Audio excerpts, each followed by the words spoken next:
Hey guys, your friendly neighborhood Satoshi Nakamoto here. And today we're discussing the real problem with Samantha Larusso. Please go ahead and turn on notifications, subscribe so that you never miss another Cobra Kai video again. Help get this video to 100 likes if you'd like me to continue putting out more videos like this discussing Samantha Larusso, other Cobra Kai characters, and doing full breakdowns.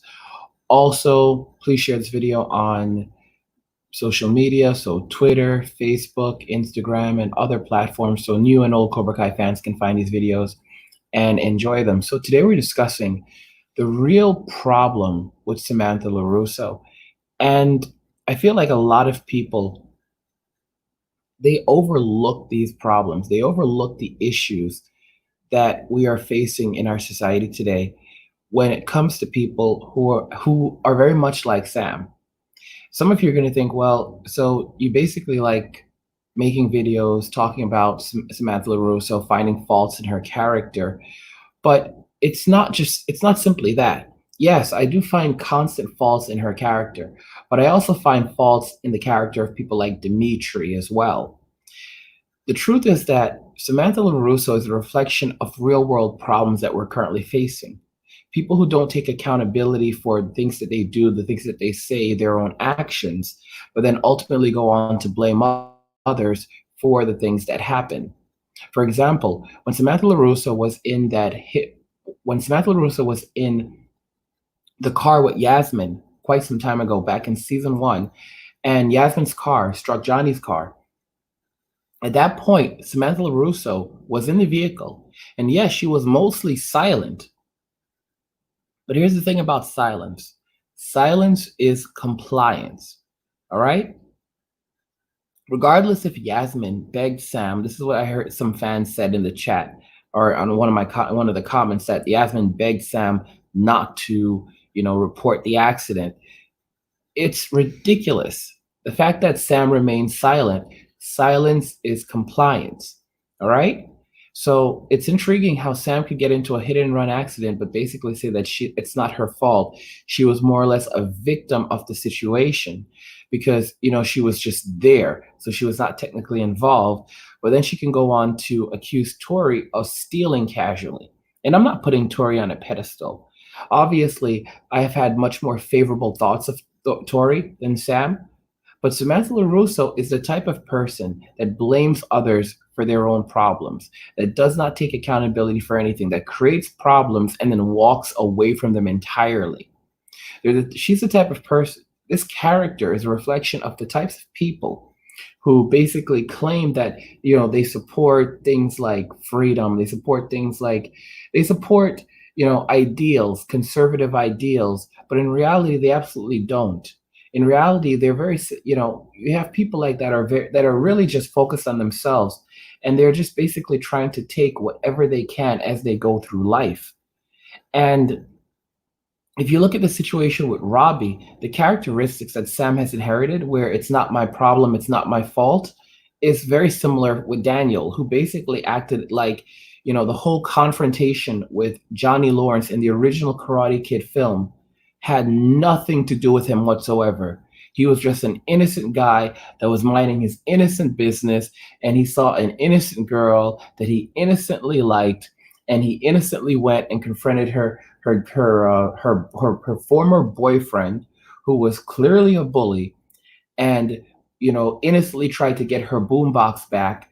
And when he was not entirely successful, by the way, he did get the boombox back. He did get the stereo, or whatever the heck you want to call it, back.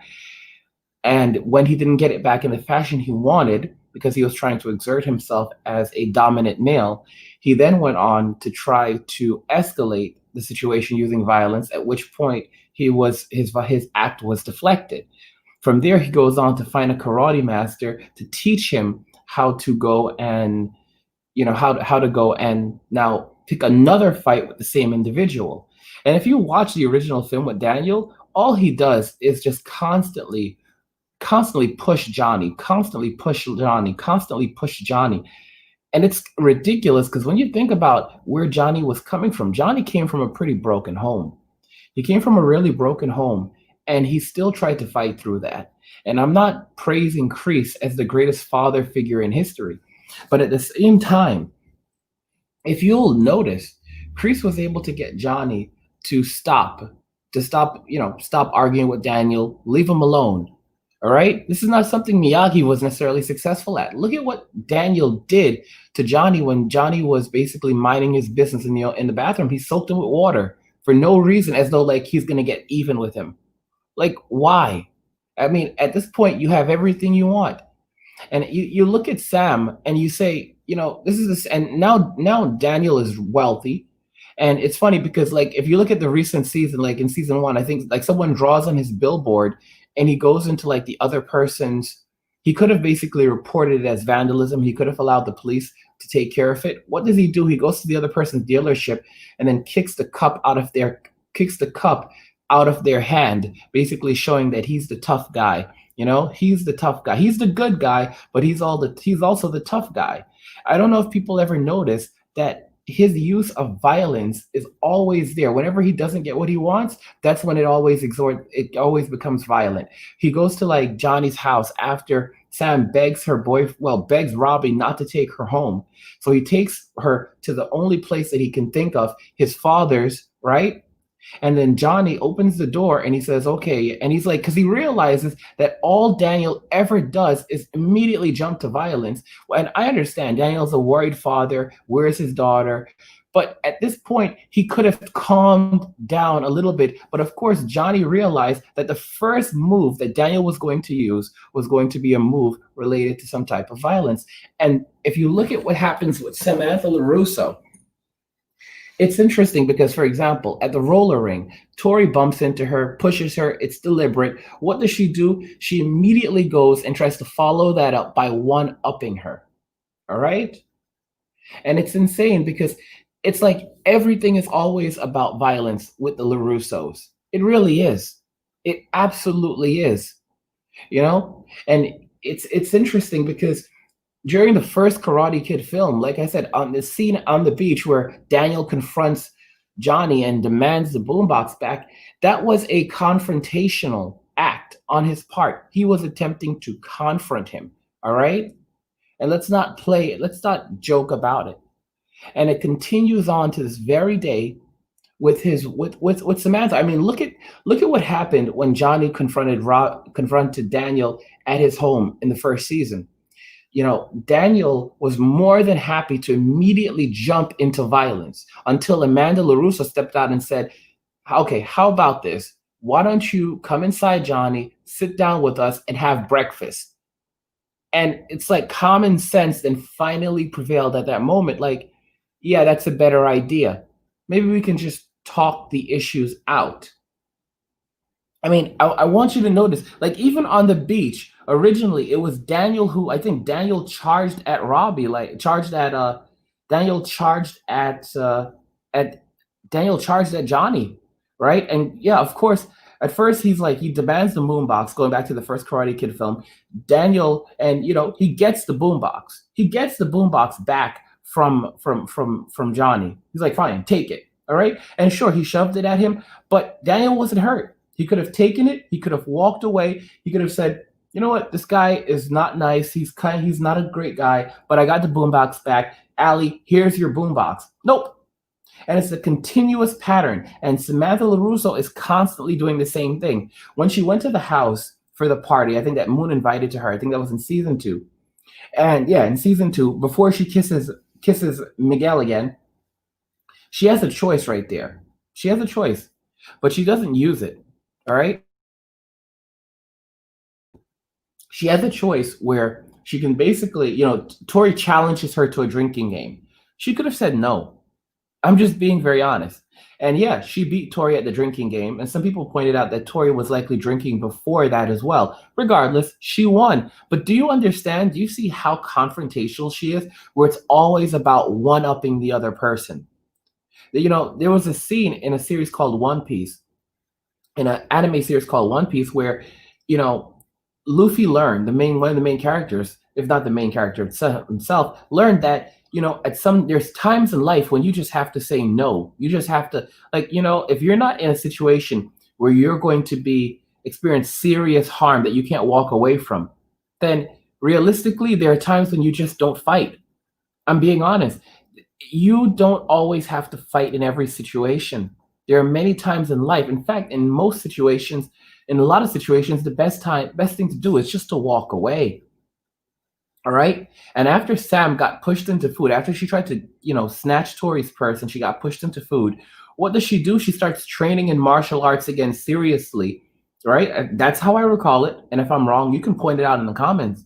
She starts training in martial arts again seriously. Why? So that she can go and one up Tori.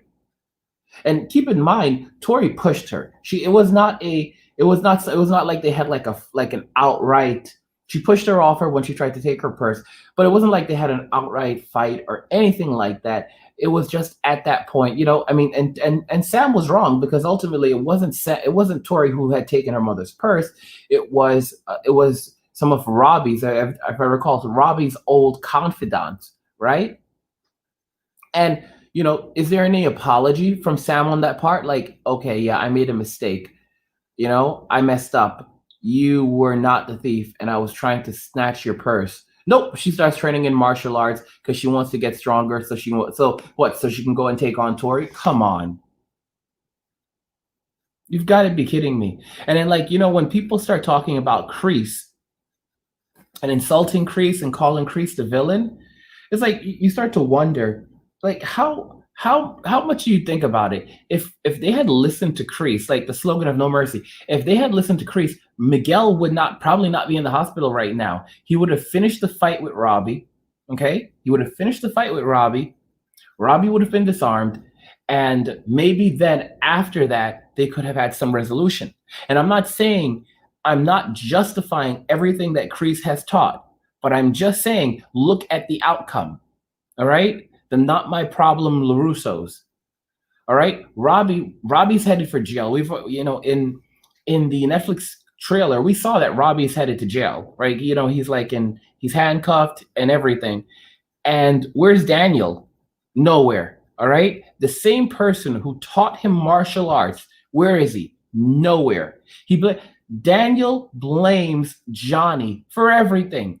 The guy that he had, so Johnny, the guy who has not even seen his son for most of his life, who doesn't really have a relationship with him, right? Who his son then turns to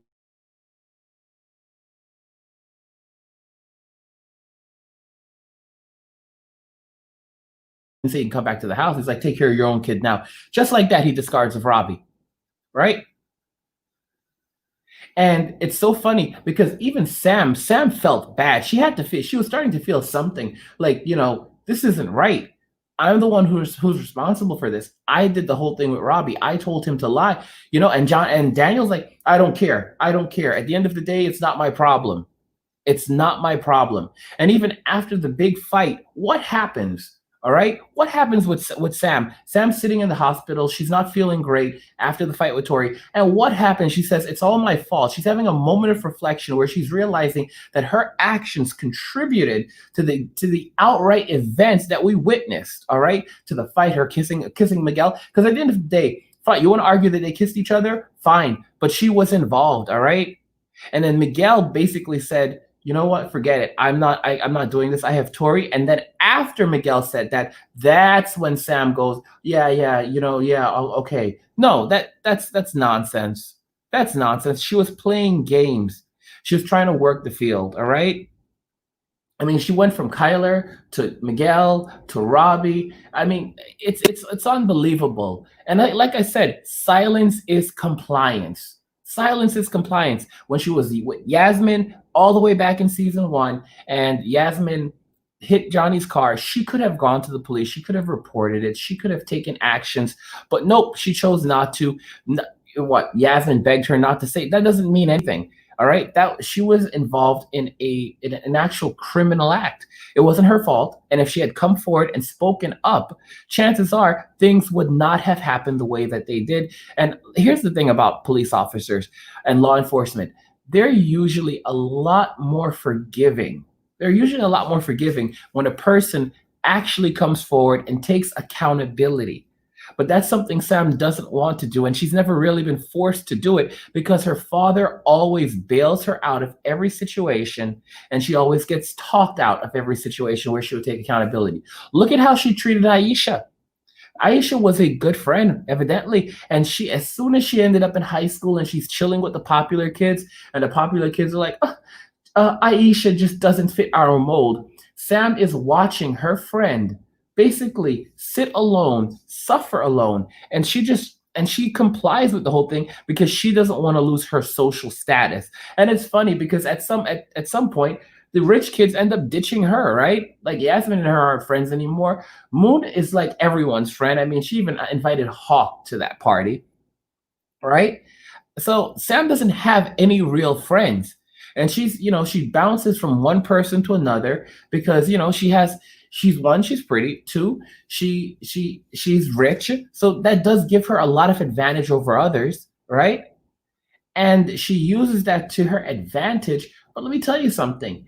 At some point in life, we're all forced to take accountability for the things that we do, and we all have to be responsible for the mistakes that we make. And it's hard.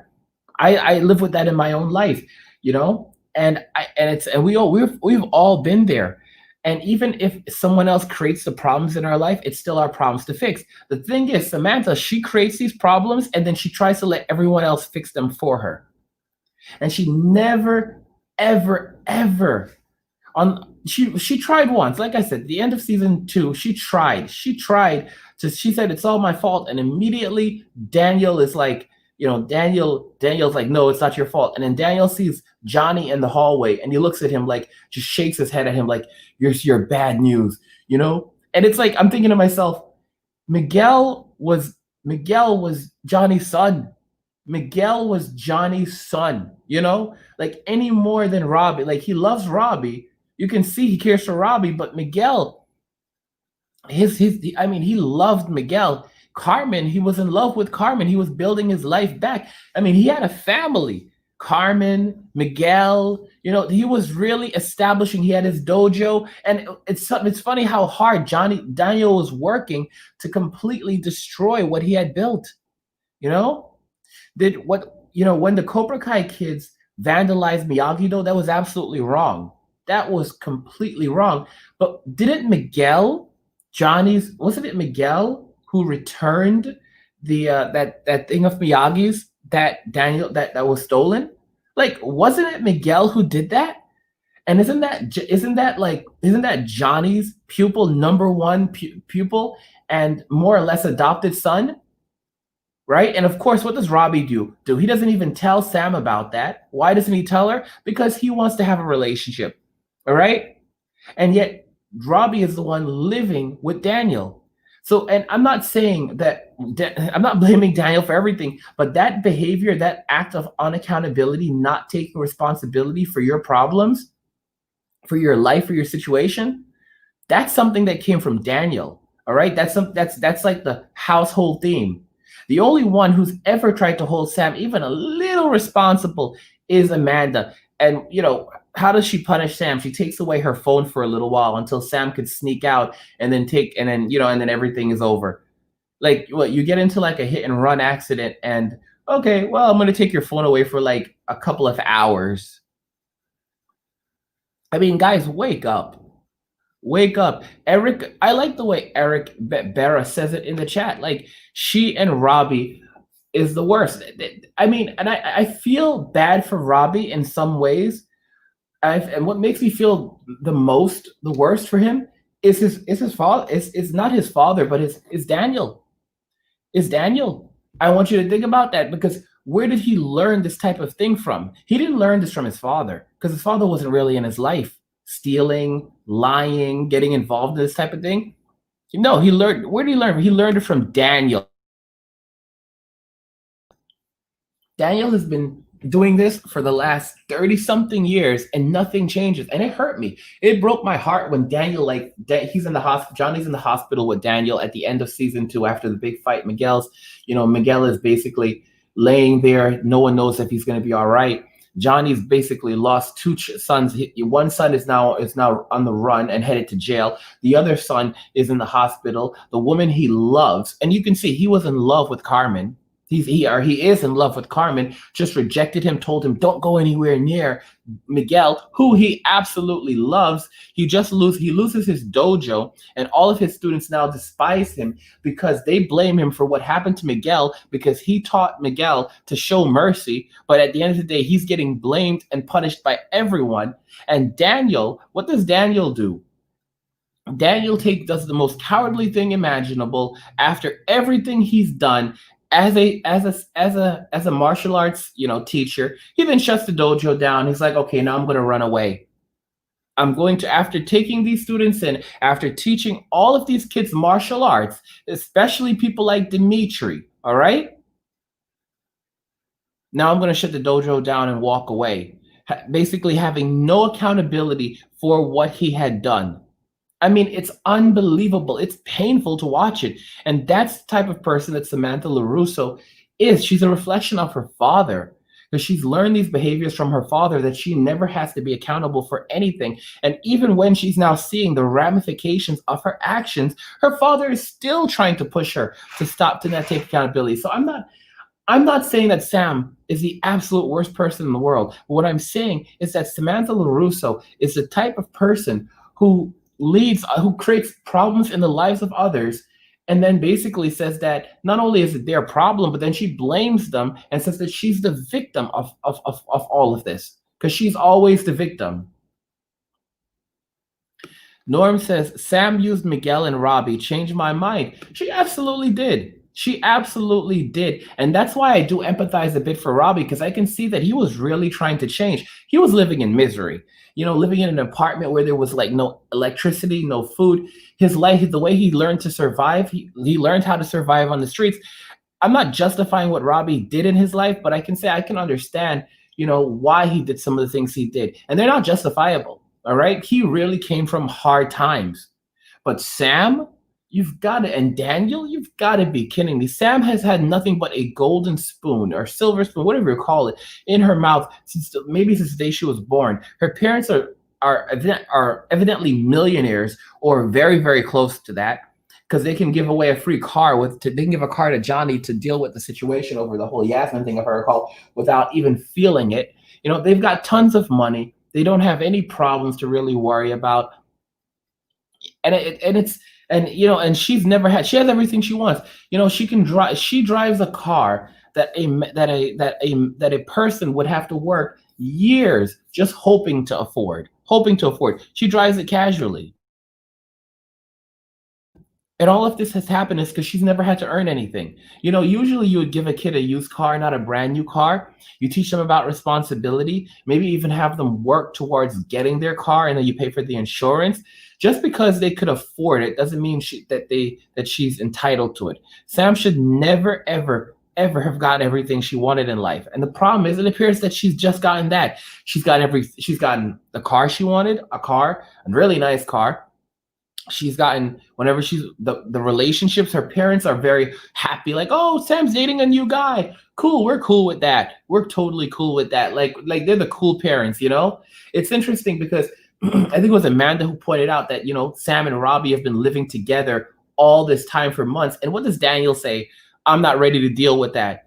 So you're not ready to deal with the fact that your daughter and the young man that you brought into your home, who happens to also be the son of your former rival, or still rival, however you want to characterize it, have been living together for quite some time now. And it's very possible, if not highly likely, that they have feelings for each other, but you're not ready to deal with that now. So you're just going to use magical thinking to act like it's not happening. This is Daniel, And then so it's no wonder why Sam behaves this way. Mustang in the chat says, I thought you were talking to me when you said OMG hi. And so I was like, do I know you? Oh gosh. Let me have a look here. Let me read some more of these comments. I like this one comment from John. He says, Cobra Kai never dies. Let me see here. This one is from Mustang. He says, people are telling me that Robbie is going to pass away in season 3. Like in live chats and comment when I came up with the prediction on who's going to pass away in season 3. So I've heard this. So I think I've seen that already. Thomas is in the chat. Shout out to Thomas, voice of truth. Thomas is Thomas is my brother. Let me see what else you guys have here. Hannah says, "Hi, this is Hannah. I think Samantha will choose Miguel or Robbie. I think she has feelings for Miguel, but not Robbie." This is where things get hard. If you have to, like I said it before, Sam just jumps from one person. Mustang says, "I'm a girl, not a boy." Sorry about that. Yep, but yeah, I understand. But yeah, so yeah, yeah. Hannah says, so yeah, I think Samantha will choose Miguel or Robbie. I think she has feelings for Miguel, but not Robbie. And yeah, I feel like, here's the thing. Samantha, she went from Kyler, who, by the way, I believe is confirmed that he's going to be in season 3. She went from him to one person or another person, from him to Miguel to Robbie. And let me tell you something about Kyler or Skyler, whatever his name is, something you need to think about. He said mean things. He said things that were not true about her. All right. And he spread rumors. And how did she deal with it? She confronted him in the cafeteria and tried to escalate that into an outright fight, suggesting that he would actually utilize violence. I mean, like, do you see how fast she was to jump to violence? She's like, she goes to him like, come on, what are you going to do? What are you going to do? Slaps his tray out of his hand. What are you going to do? Like, who does something like that? Oh, I'll tell you, Daniel LaRusso. All right. And then what ends up happening is Miguel steps in. Miguel steps in, involving himself in this situation. And it's crazy because it didn't have to escalate to that. The whole thing ended up leading to a school brawl, to our lunchroom fight, which did not have to happen at all. Didn't have to happen. And all of this just because he said mean things about me. All right? He said mean things about me. This is ridiculous. We don't solve problems like that in real life. Someone says mean things about you, you say they're not true, and you move on and you learn how to deal with these things. Unfortunately, today's young people, many of them never learned how to deal with issues the right way, without trying to always escalate them to something else, always trying to escalate into violence or aggression. We don't need that. That's something that Daniel LaRusso brought in the very first Karate Kid film. And it's something that Samantha Larusso, again, continues on to the tradition of constantly escalating things to a point where they do not need to be escalated to. We don't always need to end every argument in an outright.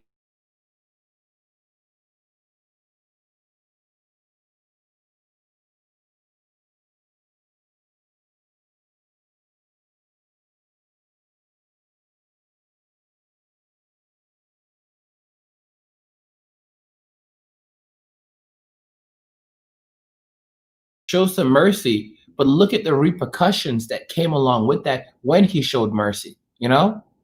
And it's funny because Daniel doesn't necessarily teach show mercy. He basically just teaches that everyone else is wrong except for me. Let me see, Jim. Let me see what you guys are saying here. Okay, so Mustang says she didn't technically tell her parents she was dating Robbie either. She absolutely didn't. She absolutely did not. Okay? Peppermint is in the chat. What's going on, Peppermint? I think that Johnny will join Daniel's dojo. D'Angelo says that he thinks that I think, assuming he thinks that Johnny will join Daniel's dojo, which is a theory. It is definitely a theory. It's something that could happen at this point. Johnny is completely broken at this moment. He's lost his dojo. So now he won't even, so the income that he was getting from the dojo, he's lost it. He's lost Carmen. Carmen doesn't want to have anything to do with him. He can't even see Miguel, because Miguel is like, look at the condition that Miguel is. So he's lost that one. He's lost not just one son, but two sons. One is headed off to jail. I mean, it's just unbelievable. And it just never, ever stops. It's a continuous cycle. All right, let me see. Mustang Midnight says, I think Sam should end up with Robbie since they both have a lot in common. You know what? On one hand, I would want to agree with you on that, but on the other hand, I think that it would possibly be it's like if Robbie ended up with Sam, it would make sense to some degree, but it wouldn't necessarily be good for her. Like, think about this.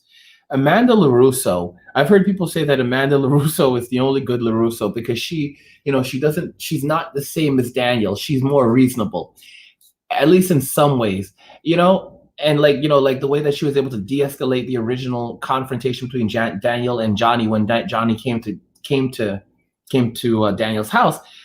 But if you think about it, if Samantha and Robbie were in a are in a relationship, like ultimately they get married and have children, it's just going to be a rinse and repeat situation because you're going to have two people who never really learned accountability, and Robbie never really learned anything because he never really had a good parental figure. All right, what he learned from Daniel was terrible because clearly he didn't learn enough from Daniel. Daniel likes to look good, but Daniel really isn't a good guy. He really isn't. He's been doing this for over 20 years, over 30 years, over 30 years. All right, over 30 years now. Enough is enough. Enough is enough.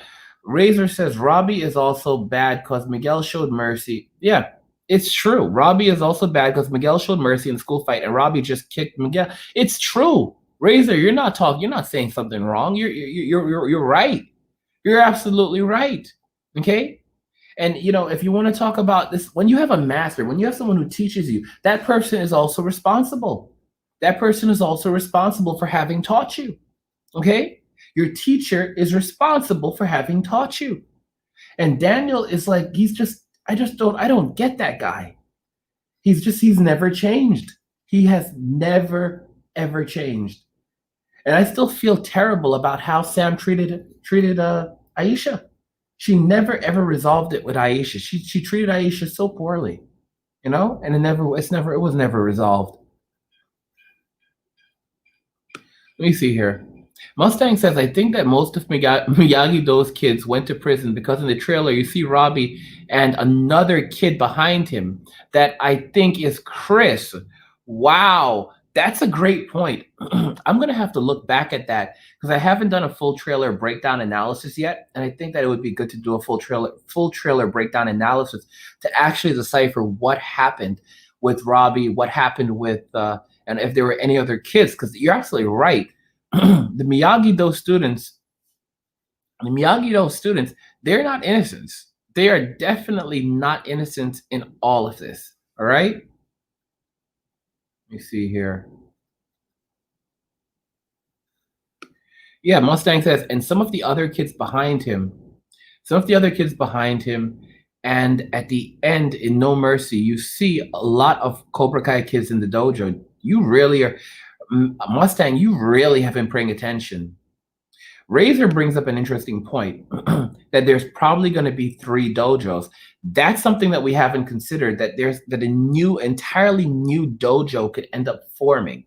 That could be a composition of maybe former Miyagi-Do students and former Cobra Kai students. So, for example, it's possible that Miyagi-Do may not even reopen, and a new dojo could form, which is basically a dojo formed by both Johnny and by both Daniel. That's something that could also happen. I think that's something we're kind of actually expecting in the future, or maybe a new just outright Cobra Kai dojo. Because don't forget this, Daniel wanted to be Cobra Kai badly. In the very first Karate Kid film, his entire ideal was, I want to be a part of Cobra Kai.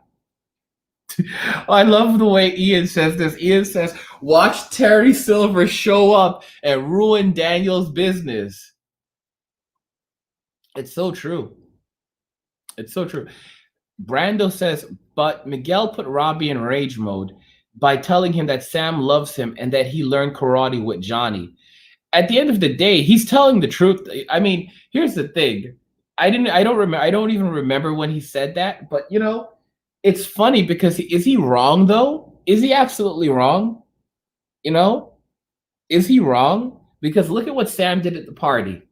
She didn't love him. Sam did, her take on love is so twisted because she throws him away like in a moment. Like she's like, okay, I don't want to have anything to do with you. Blocks him on Instagram, and then suddenly after she sees Tori with him, she's like, oh my gosh, but I love him so. But I have feelings for him still. Ay ay ay. Let me see here. Mustang says he normally only gets aggressive like in fighting if someone insults or sets him off. I think that Miguel will fight against Robbie. That's if he ever walks again, to be realistic. Like, we don't know what's going to happen with Miguel. We don't know if he'll ever walk again. Hopefully he will.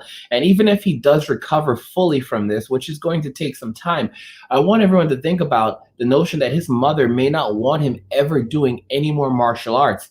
Because look at where they put him in the trailer. He's basically, we see, as it's like beep beep beep beep beep. Netflix teases that, but then they give us a new trailer where they show him his eyes open, but at the same time he's like in a total neck brace, suggesting that his paralysis may be more than just from the waist down. He may be paralyzed from the neck down, because it doesn't look like he's moving at all, or if he can move, he has the trailer suggests that he has severe spinal damage. So we may end up seeing Miguel either spend the entire season or most of the season in the hospital or in a wheelchair. Like, it's an outright terrible situation. Yosef says, honestly, Robbie isn't very lucky because he wasn't raised with a good parental image. Hope he'll be better in the next season. I agree with that entirely. I agree with what you're saying, Yusuf, entirely. He definitely had got the short end of the stick in life. He definitely did. John says he better walk again. Yeah, and I think we all hope that Miguel walks again. We all like Miguel as a character. He's a very interesting character. He's a character that I think many of us can resonate with. Let me see here. This is a good point that Razor makes. He says Miguel probably got into a coma. I think that is probably what actually ended up happening. I think it's highly possible that Miguel actually did end up falling into a coma. And I think because like at the end of season 2, Miguel was not awake, and it doesn't seem like they sedated him. Because, for example, he was completely unconscious after the fight. He was unconscious. He looked unconscious after the fight at the end of season 2, and then he was in the hospital, and maybe they had sedated him, but it doesn't seem like that's necessarily the case. Maybe they gave him some medicine to help him feel better, but that doesn't necessarily mean that was the case. It's highly possible. It did look very likely that Miguel was actually in a coma at that point. This is something that we have not considered, and it's absolutely scary. Anthony Rio says, what if Miguel does recover, but he pushes himself too hard and gets injured worse? And, to sustain an injury worse than what he's already sustained is, there's a lot of writing on the wall that a character may pass away in season 3. Like someone pointed out, it could be Robbie, but I also pointed out in another video that it could actually be Miguel, that Miguel could pass away in season 3.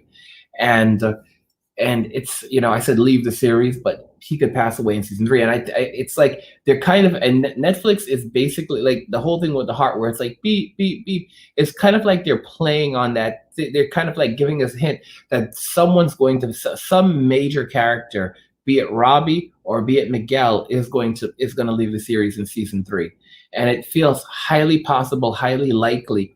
And I think that the writers, what they're trying to illustrate here is that actions have consequences. And I think they want to leave a legacy of a consequence where this is something that everyone's going to remember. This is a consequence of the things that have happened. This is a consequence of the not blaming entirely Daniel and Sam, but that the actions. How it's hard to really blame Johnny so much at this point. Like, what are you going to blame Johnny for? Teaching Miguel to show mercy?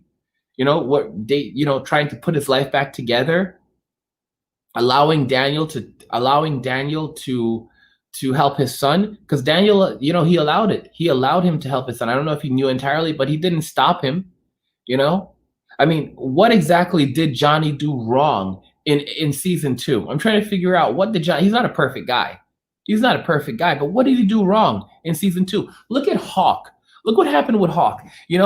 Hawk came into the dojo, and obviously it looks like he had, at some point when he was born, he had a cleft lip, and I think Johnny makes reference to the scar. And what does Hawk do? Hawk, instead of crying about it, he takes accountability for it. He leaves, he goes, he gets himself a hawk, And he stands up for himself and he says, "This is who I am. This is what I have." And right after that, Moon starts dating him because it wasn't the cleft lip that made Hawk that gave Hawk problems. It was his confidence in himself. And once he started having confidence in himself, then everything started to change for him. Okay? Let me see what Moonlit says. This one looks interesting. He says, "I think Kreese got the money for the new Cobra Kai dojo from Terry Silver because Kreese lives in a homeless shelter." It's interesting. So they asked that question. That question was basically asked, some are alluding to it, by an interviewer who was speaking to Martin Cove, the actor who plays Kreese, and they basically said, like, how is Kreese affording to pay for all of this, And Martin Cove basically said, well, he said, "I know what you're trying to get at," but he goes, "Well, no." He goes, "Well, he's working. He has money coming in from the students now, and that's what he said. That was his answer. Maybe he's lying. Maybe he's not telling the entire truth. But he did allude to the possibility of Terry Silver, I think, because like he kind of like said he knew what he was going at. He just can't say anything, but he kind of like alluded that there's a possibility that Terry Silver may actually be coming, not necessarily in season 3, but possibly in season 4. Let me see here. John says, "Yo, I'm starting to think Hawk is close to Robbie and Miguel in terms of strength and fighting ability." Now, here's the thing about Hawk. Hawk is actually very strong. He's a very strong character, and he has a lot of endurance. And I mean, think about this. He's training, he's training, he's training. We've never actually had a scenario where it's been proven that Miguel was necessarily stronger than him, or that Robbie is necessarily stronger than him. I don't remember if Robbie beat Hawk in the tournament. I don't remember how that went. But it is not necessarily true that Robbie is still stronger or is stronger than Hawk. So, you have to think about this. Hawk is so dedicated to Cobra Kai, and Hawk is now training with Kreese. He can definitely level up, and to say that he cannot surpass Miguel, I think would be wrong, because I mean, him and Tori, they're not joking around. They're I don't know. And then, what's terrible? We have like TV Rays, and TV Rays goes, "As a simp, I love Sam." And that's the thing. Like, if you're gonna say something like that, "I love Sam," and "as a simp, I love Sam," what are you saying by making that statement? You're saying that basically you're wrong, but you're gonna do it anyway, because you're basically looking at Sam just based on how she looks, not based on her character, who she is as a person. You're looking at the surface, and you're basically looking past everything and not choosing to, actually say, "Hey, Sam was involved in something pretty terrible. Her behavior has been pretty terrible in the past." Like Romanji says that she created so much drama. She did. She absolutely did, and no one wants to talk about it. All right? No one wants to talk about all of the drama that Sam has created. It's funny because, like, I've done a poll, and I'll talk about the poll in another video. And I don't know or if I can pull it up now, I will pull it up. But I want you guys to like think about it. Now I'll put it in the next video, because like a lot of people think that Sam actually is a villain. A lot of people do actually think that she's a villain. You know, and there's a reason why they think she's a villain, because of her actions. And no one and there's so many people that still try to defend her. But what are you actually defending? You're basically saying that, "Oh, she's just a teenager. Teenagers make mistakes." Look at her actions. Look at her actions. Just think about that carefully. Razor says Sam is not a villain. Yeah, well, she's also not a hero. All right. And TV Rays is trying to like say that all girls create drama. I mean, especially in high school. Trust me, I'm in it. Listen, TV. Listen. You should never judge someone just based on their gender. I'm telling you that right now. That's a very broad statement to make. And saying that all girls create drama is like saying that guys don't create drama, because guys can create just as much drama as women as girls can. So let's not talk about, we don't need to start pointing. It's funny because you talk about you're simping for Sam, but at the same time, you're not actually being realistic. You're not looking at Sam as a human being. You're looking at Sam based on solely on gender and saying, oh well, all girls create drama. Tori doesn't create that much drama. Think about this. Tori doesn't try to create drama. Tori tries to end drama. Okay? Like think about that very carefully. Men and women can both create drama. So please don't say something like that. My evaluation of Samantha Larusso is based on her actions as an individual, just like her father.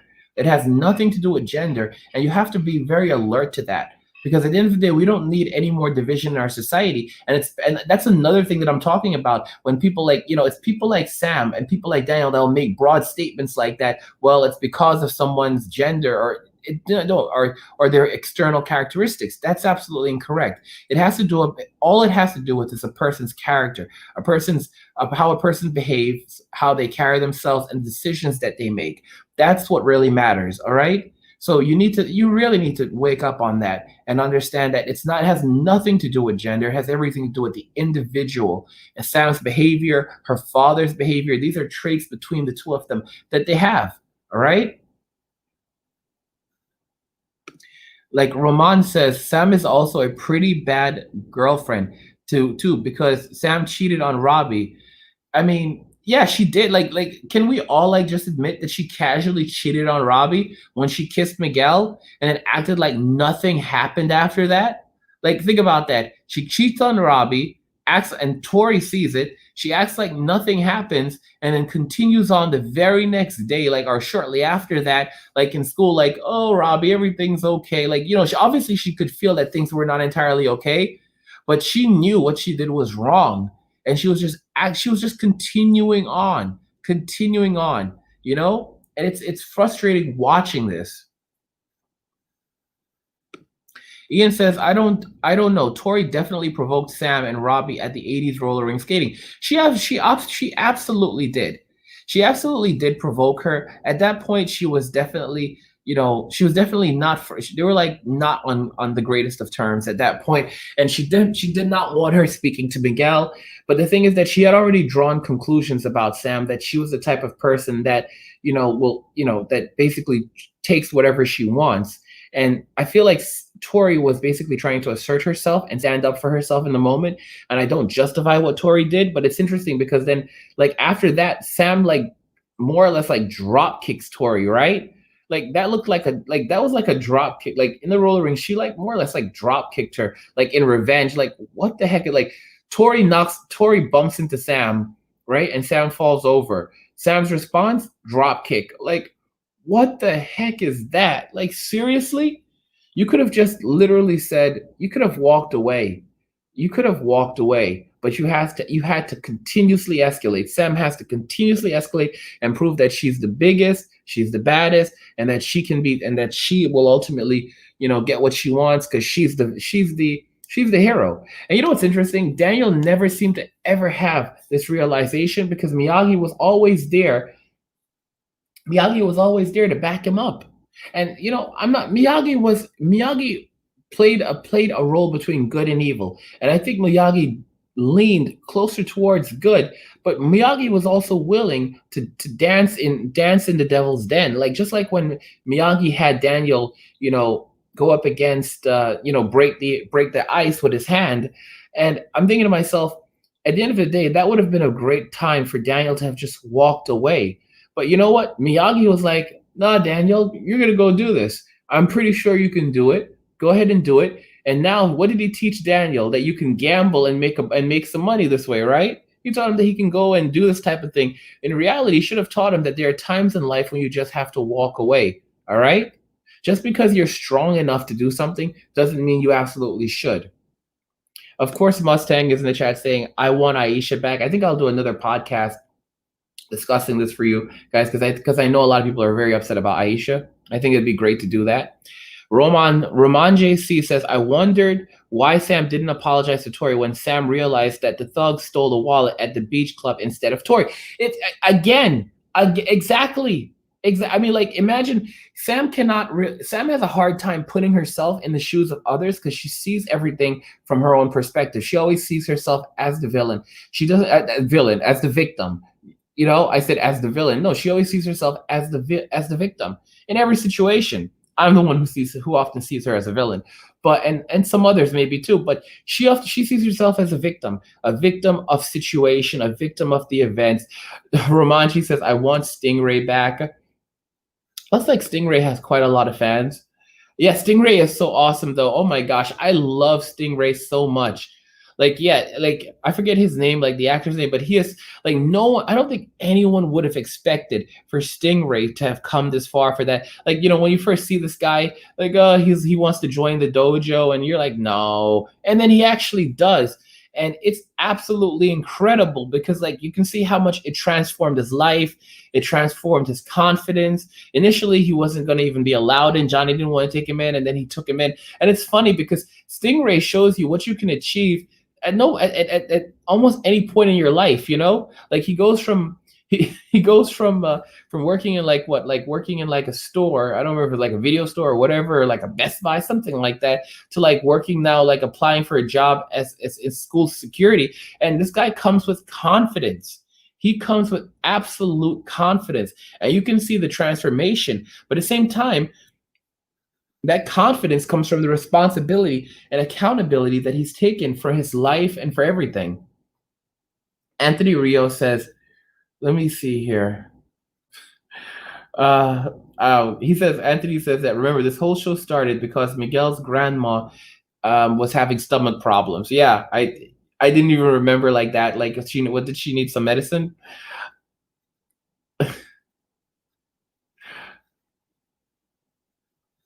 Oh gosh, this one is funny. I love Roman says, I love how Stingray just embarrasses Johnny in the store when he pretended to be a gopher from Caddyshack. Oh gosh, that's something. That is was Johnny was William Zabka in that movie?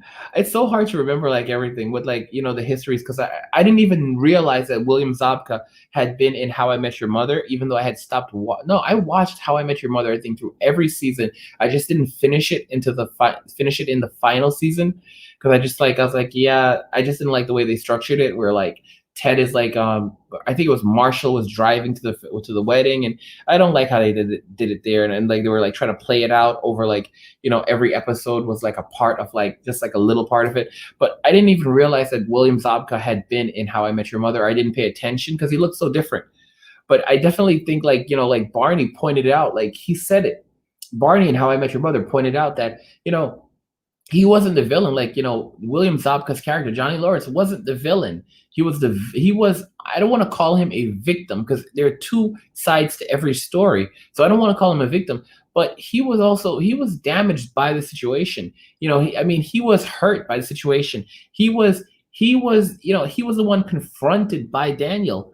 And and Daniel just never stops. Daniel never stops. Daniel will be the victim till his final days. That's just how it is.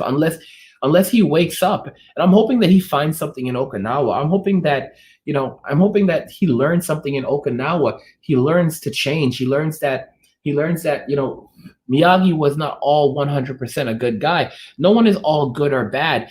That's how yin and yang is. Within light there is darkness, and within darkness there is light. And a lot of people just don't realize that. And this is something that Mustang says really well. Sam hasn't really had any character development in the Cobra Kai series. She really hasn't. Like, guys, like, think about that, guys. Sam has had next to literally no development as a person in the Cobra Kai series. It's just like from season 1 to season 2. Like the victim, like the powerful victim. She's always a victim, but she's a strong victim. It's again, it's a reflection of real world situations where we have people like her that just never take accountability for themselves, never take accountability for decisions that they make. And she's always the one that's like, basically saying that she's in the right, they're in the wrong.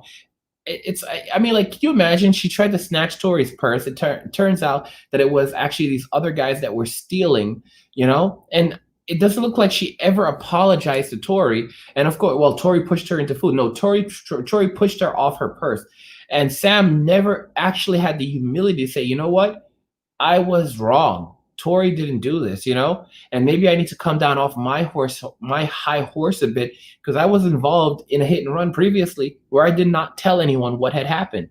But she's so complacent that she can only see the actions of others, but she cannot look critically, even for a moment, at her own actions, except for at the end of season three, where season two, we're waiting for season three, at the end of season two, where she goes, "It's all my fault," when she's in the hospital. But by that point, John Daniel's like, "Oh, no, no, no, no, no, it's that other girl's fault. I'm gonna get her kicked out of school." Like, what the heck? Tori is not. I'll put it this way: Tori is not right, but almost in every case, Samantha has been wrong. You know, I think maybe one of the nicest things she did was getting Robbie a place to live and help, and getting Daniel to take in Robbie. But at the same time, I start to wonder about her reasoning behind it, because was she really looking for a friend in Robbie, or was she looking for a companion in Robbie, an actual relationship? I mean, look how quickly she starts dating Robbie. Look how quickly she starts dating Robbie after she breaks up with Miguel. Like, it's like, snap your fingers. I mean, okay, Roman JC says she looked up for Yasmin, and when Yasmin made fun of Eli, she did was make a tiny comment about it. But Sam told Tori to return the bottle and then saw her as a thief. It's kind of, she never takes accountability for anything. She always sees everyone as the villain. If you're not with her and you don't agree with her, then you're against her, and you're bad. Let me see here. Oh, this is a good comment from Mustang Midnight, right? Sam holds Robbie's hand at the party in season 1. Sam kisses Miguel in season 2. Sam accuses Tori of, I think, theft. What does no one like? Why does no one like me? Like, Sam holds Robbie's hand at the party in season 1. Sam kisses Miguel in season 2. Sam accuses Tori of theft. Why does no one like me? I mean, really, you said TA, but I think you mean theft. I mean, come on, it's ridiculous. And if it wasn't for the fact that there are a lot of people that'll simply say, well, she's rich, she's pretty, and her father's well connected. If it wasn't for that, a lot of people just don't realize that she's the type of person that would end up being held accountable at some point. Like, it doesn't. At some point in life, everyone has to be held accountable for the things they've done. All right. And a lot of people, they spend their entire lives running away, trying to avoid accountability. But it's not going to happen. It's not going to happen. Sam is going to have to, at some point, Sam is going to have to take accountability for things that she's done. She's going to have to take it, or it's because it's literally something that's just going to happen. I'm just being honest with you. For those of us that have lived lives, many of us are older. Many of you guys watching this video right now, while there are some people who are younger, while there's some people that are younger, while some people are younger watching these videos, there's a lot of us who are in our 30s and maybe even 40s and older watching Cobra Kai right now. And as adults, we can basically see why Sam is such a problematic character, and why she's almost always wrong. So, I mean, Romanji says it. She treated everyone poorly in the series. I can't name one person she hasn't treated poorly. Let's think about it.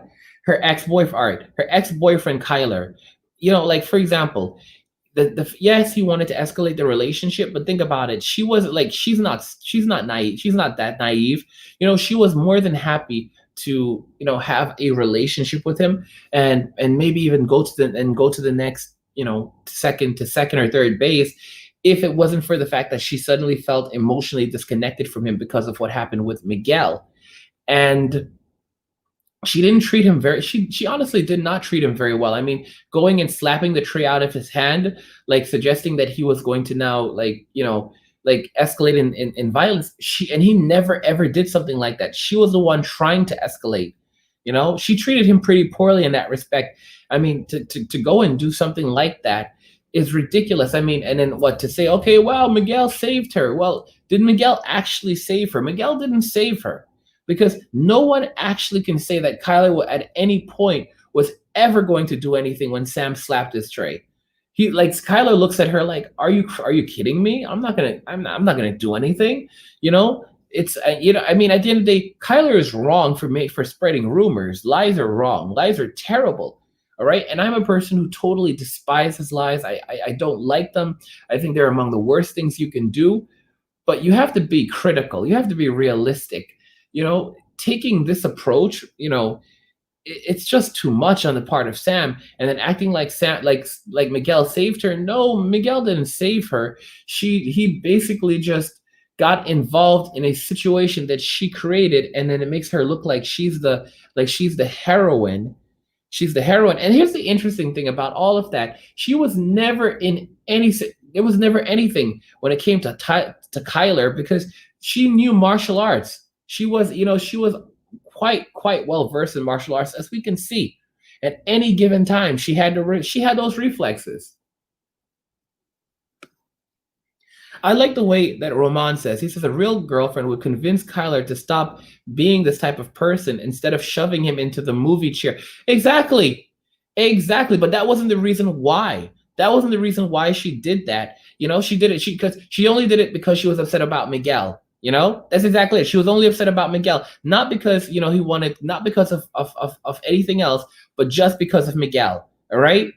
And she didn't want to have the conversation. She wanted to break. She was looking for a reason to break up with him so that she could start dating Miguel, because now she starts feeling like maybe Miguel's more interesting. I mean, come on. It just never ends with her. It's just a continuous, ongoing cycle. Like Mustang says, imagine if Robbie and Miguel became friends, then best friends, and then, okay, yeah. I mean, again, that is something else. Sam seems like the person, like the people. Sam seems like the person to need three girlfriends, or else she will start. Maybe you meant three boyfriends. Yeah, it's hard with Sam. It's hard with Sam. It's hard with Sam because she just keeps going from one relationship to another relationship to another relationship, and she never takes accountability for any of those relationships. And it's absolutely upsetting. I find it outright shameful. And maybe she'll change because, maybe because, again, she did reflect at the end of the season 2, even though Daniel tried to stop her from doing that. She did reflect. So I think that there is a possibility, and I do think that there is hope for Sam, because at the end of the day, she is a young woman. She's young, and and she's a teenager. And in all fairness, we all make mistakes, but Sam at no point has ever taken responsibility. And it's something in my own life. I've had to learn to take responsibility for my own actions, for my own mistakes, because I'm forced to. And at the end of the day, your parents can't bail you out. When you become an adult, your parents can't. There's a lot of things in life your parents can't bail you out of. And that's something that I believe Samantha Larusso is just going to learn, That's really it. Yeah, Ramanji said, I meant boyfriends. Yeah, Ramanji was saying that Sam seems like the type of person that needs to have 3 boyfriends, or else she will start looking for another one. Yeah, I mean, again, she gets bored very, very quickly, and then she goes from one person to another person. And it's definitely something that we've seen has had serious ramifications. But anyway, guys, we've been streaming for about an hour now. Let me know what you guys think about this. If you agree that the real problem with Samantha Larusso is that she doesn't take accountability for her actions. She doesn't think. She basically sees everything from her own perspective, and she basically acts like a powerful victim in all situations, where she's the victim, but she's also the victor. How can you be both? Anyway, guys, that's everything that I have for you. Let me know what you think. Let me know if you enjoyed this podcast and you want me to continue putting out more podcasts like this, where I do these breakdowns on live stream and I read your comments, because I think you guys are really liking this. Also, help get this video to 100 likes if you want me to continue putting out more live streams like this and more Cobra Kai videos like this. Turn on notifications. Subscribe to the channel if you already haven't done it, and turn on notifications so you never miss another Cobra Kai video ever again when a new one comes out on this channel. That's all I have for you guys right now. Ike, thank you. This was fun. John says, Ike, thank you. This was fun. I'm glad you guys enjoyed it. Thank you guys for tuning in. 22 of there was like up to 30 of you guys at one point. Mustang says, thanks for the live stream. This was really fun. It was really fun having you guys. It was really fun having you guys on and talking to you guys. Ramanji says, okay, bye. Yeah, thank you guys. It was so awesome talking to you guys and hearing your opinions. Thanks for the live stream. Yep. Yeah, Ramanji, thank you, man. Thank you. Yeah, it was so much fun hearing your opinions, and I want to do more of this because I feel like there's even though Cobra Kai is a series about perspectives, and hearing all of your perspectives, even even perspectives on the fact that I like this character, or like someone says I like Dimitri when a lot of people don't. The fact that we can hear this perspectives and we can talk reasonably and rationally and respectfully, that is one of the greatest things. So I'll catch you guys in the next one, and peace.